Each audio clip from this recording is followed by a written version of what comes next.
इतने कष्ट के बाद वो भी अपना तप से नहीं, जब गुरुदेव जैसे महापुरुष मिले, कण भर मांगा तो मन भर दिया, मन भर दे करके भी उनको तृप्ति नहीं हुई। सच्ची बात। एक दिन कहा, हाँ उन्होंने ही कहा था हमारे पूर्वाचार्य जी को, आपको इस बार चौमासा मेरे पास करना है, शरीर रुग्ण है, मैं इसको पढ़ा नहीं पाता, आपको जहां तक मैंने पढ़ाया उससे आगे पढ़ाना है। एक बड़ी कृपा। 3 दिन तक बैठकर महाराज सुनते रहे। बीच में मैं प्रश्न करता था, पूर्वाचार्य जी से कहते थे ये वृंदावन वाले का प्रश्न है, थोड़ा और संभल के उत्तर दीजिए। उन्होंने ही जोड़ा। ये कहते हैं ना कि जहां ये चौमासा करें तुम चले जाओ ना, कहा कि आपको यहीं चौमासा करना है मेरे पास काशी में। 3 दिन के बाद महाराज ने कहा, विश्वास हो गया कि अच्छी तरह पढ़ाते हैं।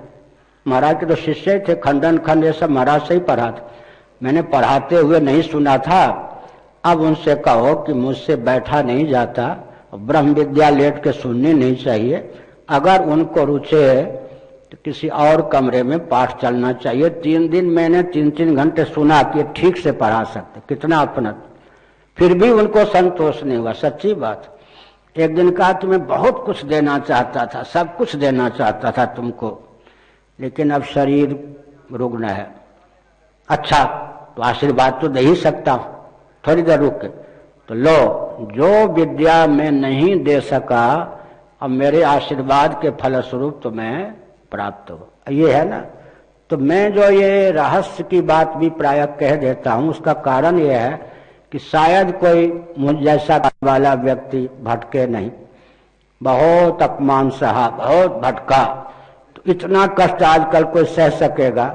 हिमालय में जो महात्मा लोग थे आज तो ईंट फेंक देते थे, लाठी मार देते थे, कमर में रस्सी बांध करके घसीटते थे, तब उनसे कोई ले सकता था कुछ।